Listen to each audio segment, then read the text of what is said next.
The church bells of St. Mary's Cathedral in Boston had just faded into the damp night when the heavy oak doors slammed shut behind Father Andrew Collins. His breath caught as a shadow lunged from the side aisle, pressing a jagged knife against his ribs. The scent of metal and sweat filled his nostrils, and the echo of the intruder's voice, hoarse, trembling, desperate, shattered the stillness of the sacred space. Andrew's hands trembled, but he kept them raised, whispering, "Take whatever you want." The risk was real and immediate. One wrong move, and blood would stain the altar steps. The man in black demanded the church's donation box, his words sharp but edged with panic. Andrew, a tall figure with tired gray eyes and the frame of someone worn down by years of quiet service, nodded slowly and reached toward the side table. Every movement felt magnified, each second stretched thin like glass about to break. Somewhere in the rafters, a faint creak stirred, like a witness hiding in the shadows. Andrew's heart raced, praying silently that he could get through this alive. Then came a sound that didn't belong in the scene of menace, a low, drawn-out mewl, fragile yet defiant. Both men froze, their heads snapping toward the dim corner near the confessional. Two golden eyes gleamed from the darkness, reflecting candlelight with a haunting intensity. The cat stepped forward, its fur ragged, thin body trembling, as though it carried both hunger and courage in equal measure. The intruder cursed under his breath, shifting his stance uneasily as the animal slinked closer, tail low, but eyes fixed. Andrew had seen the cat before, darting around the churchyard at dusk, too quick for anyone to touch. No collar, no owner, just a shadow of the alleys, surviving on scraps. Now, in the middle of danger, this fragile creature moved with a strange authority, as if the ancient stones themselves had summoned it. Its paws clicked softly on the marble floor, echoing like a drumbeat that grew louder than the thief's threats. The man's hand wavered on the knife, his attention snagged by the animal's unblinking stare. The silence broke violently. The intruder lunged again, this time shoving Andrew backward toward the altar rail.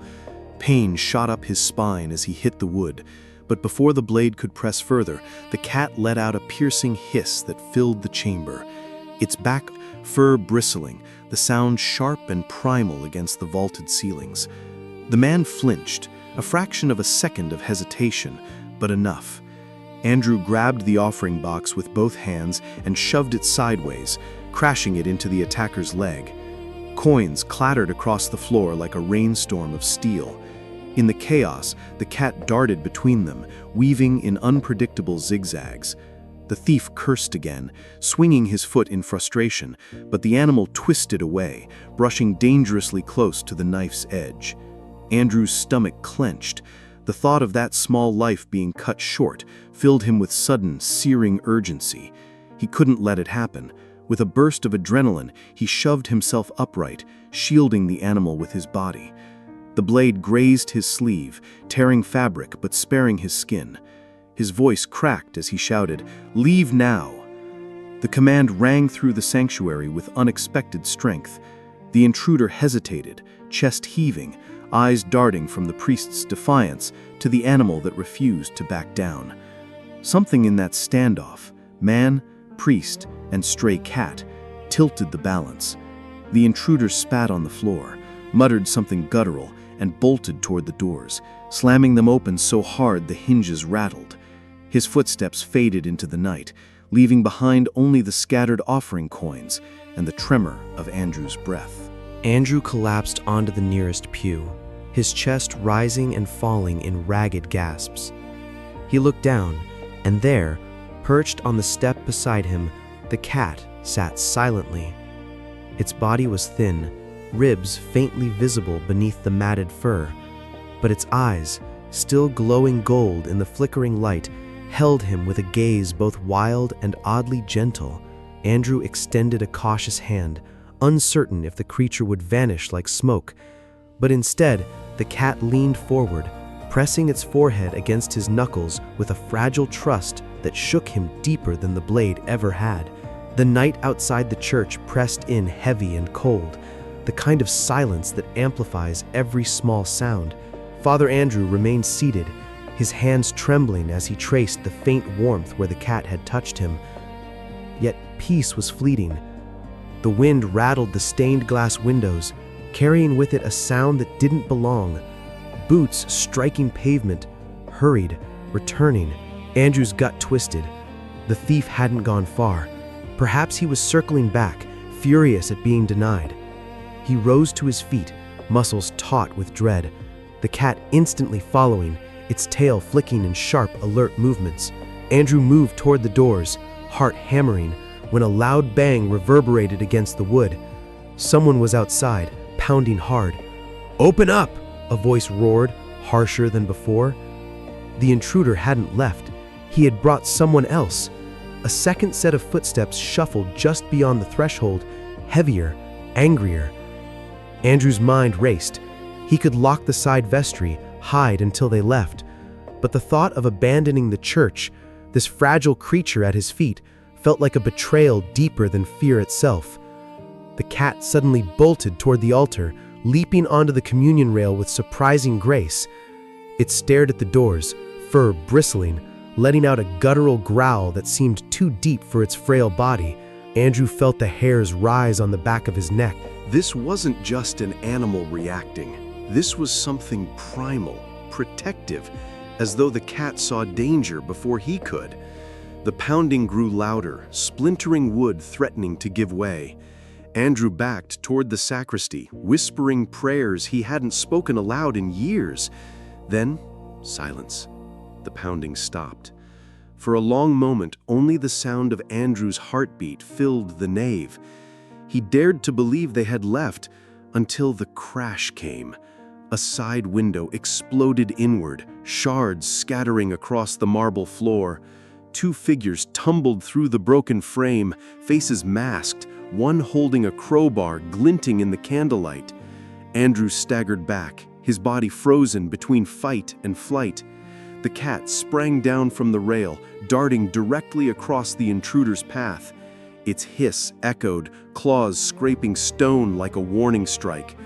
One of the men swung the crowbar, narrowly missing.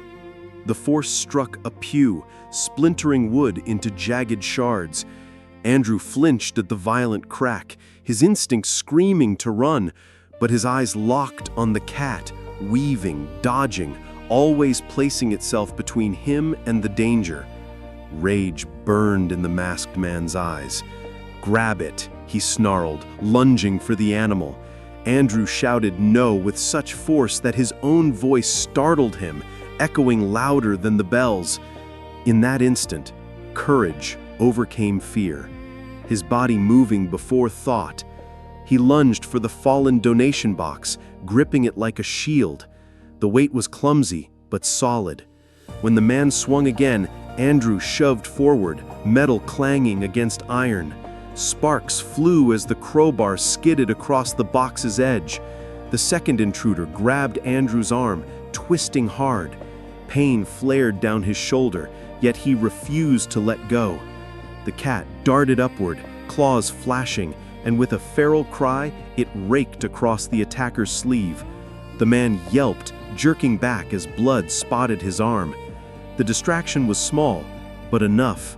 Andrew tore free and stumbled toward the altar, dragging the box with him. Coins spilled across the marble, scattering like a trail of breadcrumbs. Behind him, curses filled the air.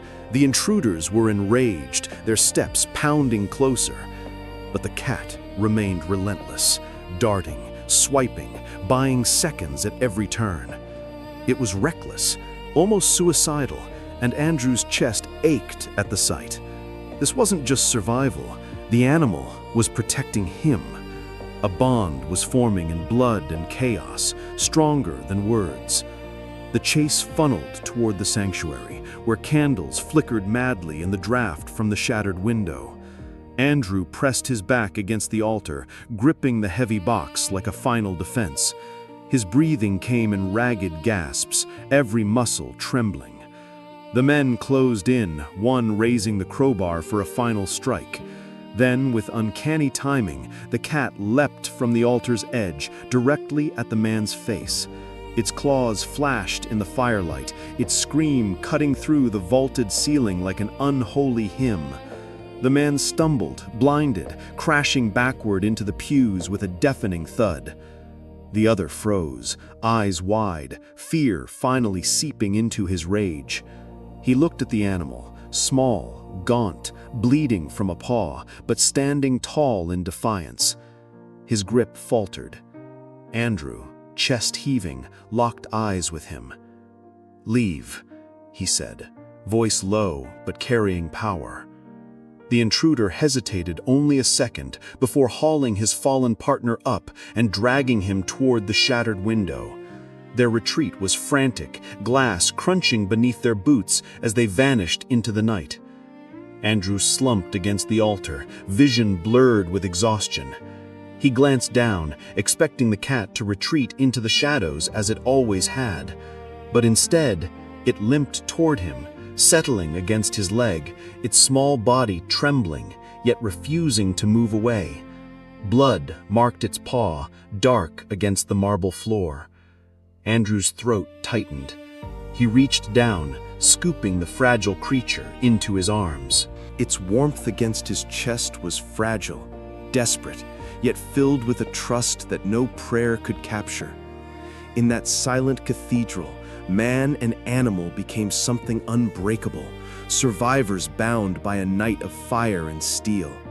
The rain outside hammered against the broken stained glass as Father Andrew hurried into the sacristy, holding the trembling cat against his chest, its thin body shaking with exhaustion and pain, yet its golden eyes still burned with a strange fire that pierced through his weariness. The linen cloth he spread on the table was crude compared to a healer's tools, but it was all he had.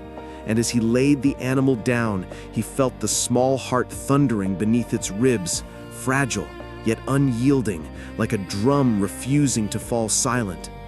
The air smelled of frankincense and iron, and Andrew's hands shook as he searched drawers, pulling out cotton, scissors, and strips of fabric, praying silently that he could keep this creature alive after all it had done for him. The wound on its paw was not deep, but jagged, cut by steel and dirt that could easily fester if left untouched. And when Andrew touched the fur, the cat flinched, letting out a guttural growl that filled the small chamber with raw defiance. He murmured low, not as priest but as man, voice cracked with both fear and tenderness, coaxing the animal to trust him just a little more. The golden eyes narrowed, every muscle taut, but when his hand paused instead of forcing, the cat slowly lowered its head, a gesture as fragile as it was monumental. Andrew dipped the cloth in warm water, pressing gently to the wound, watching streaks of red bleed into the linen, his chest tightening with every stain. Lightning split the sky, flooding the church with a pale flash, and in that instant Andrew thought he saw movement in the courtyard through the jagged window frame. His heart clenched, convinced the intruders had returned, lurking in the rain for revenge. He froze, body coiled to defend once more, but the sound faded into the storm, leaving only the echo of water dripping through the shattered glass onto the stone floor. The cat, sensing his tension, lifted its head and let out a low, steady sound, half growl, half reassurance, as if guarding him even while bleeding. The bond between them deepened with every shared silence, every second survived together, until Andrew felt less alone than he had in years. He tore strips of cloth from an old vestment, wrapping the paw with deliberate care, the gold embroidery brushing against the animal's fragile leg, as if even the sacred fabric itself was bowing to this moment of survival. The cat resisted at first, tail lashing, teeth snapping close to his hand, but when Andrew did not flinch, when he continued whispering steady words into the storm, the animal let out a long sighing breath and went still. The weight of that surrender struck Andrew harder than any blow, because it was not obedience, it was trust, and it was given freely, without bargain or demand. He tied the bandage firm but gentle, his hands finally steady, as though the act itself had drawn strength out of weakness. When it was done, the cat curled its paw close, testing the strange new wrapping, and then lifted its gaze back to him, eyes shining with an intensity that felt almost human. Andrew sank onto the wooden stool, exhaustion crashing over him now that the danger had passed. But every time his head dipped toward sleep, the echo of shattering glass rang in his ears, dragging him awake. He could not ignore the truth. The men might return, angrier, more violent, and next time he might not have the strength or luck to protect himself or this fragile companion who had already given too much. Fear gnawed at him, not for himself, but for the animal that had chosen to stay. The storm raged on, thunder shaking the rafters, the church itself seeming to groan under the weight of it. Yet inside that sacristy, the fragile peace between man and cat held steady. Andrew reached for a piece of bread left from supper, breaking it gently and placing crumbs near the animal, unsure if it would eat from his hand.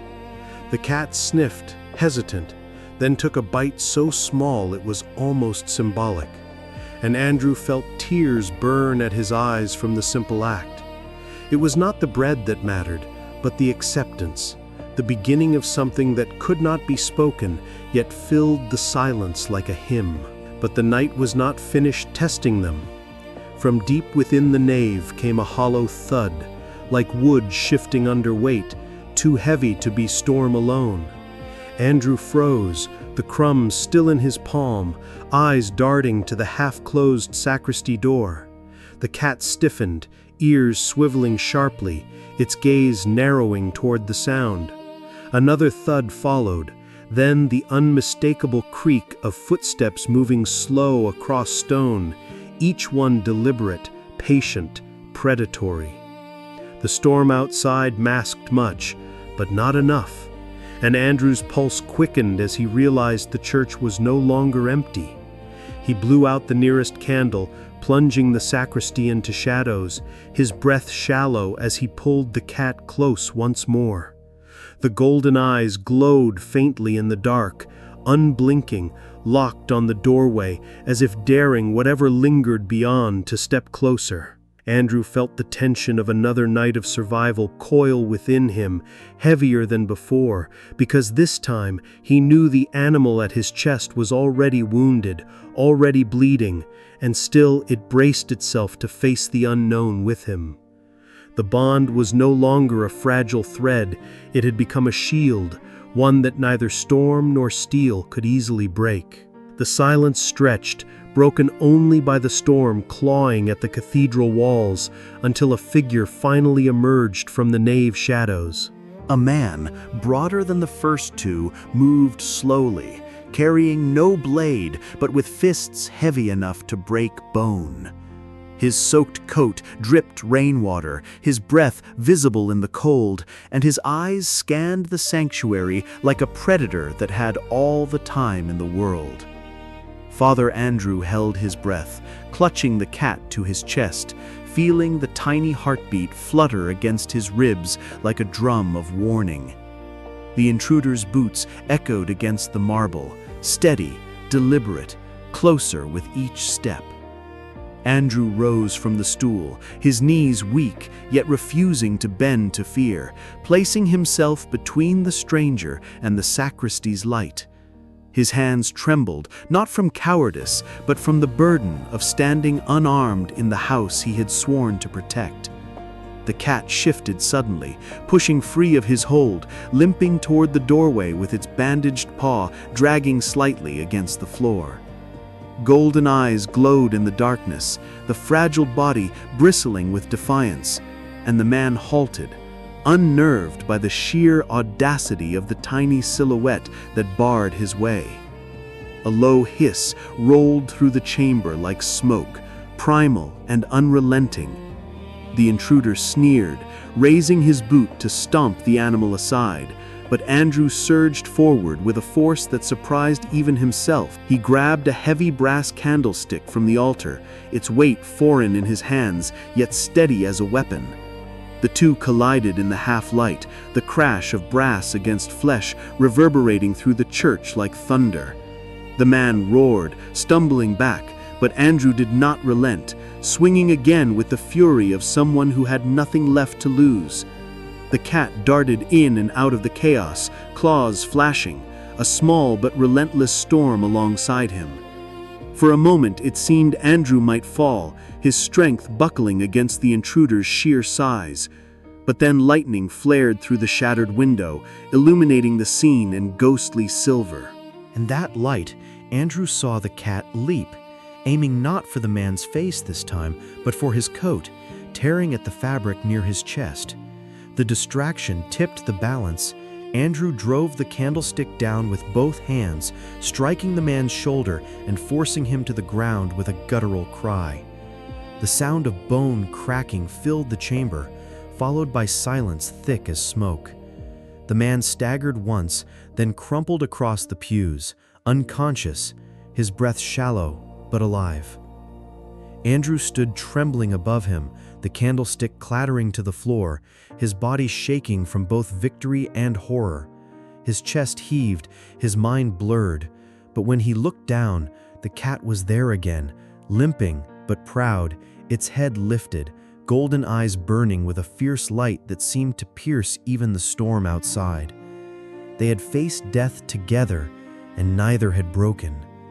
The realization crushed Andrew's chest with a wave of gratitude so sharp it was almost pain. He knelt beside the animal, rain dripping in through the broken window and pattering against the marble like applause from the heavens. With hands that no longer trembled, Andrew reached out, waiting, this time not forcing, not pleading, only offering.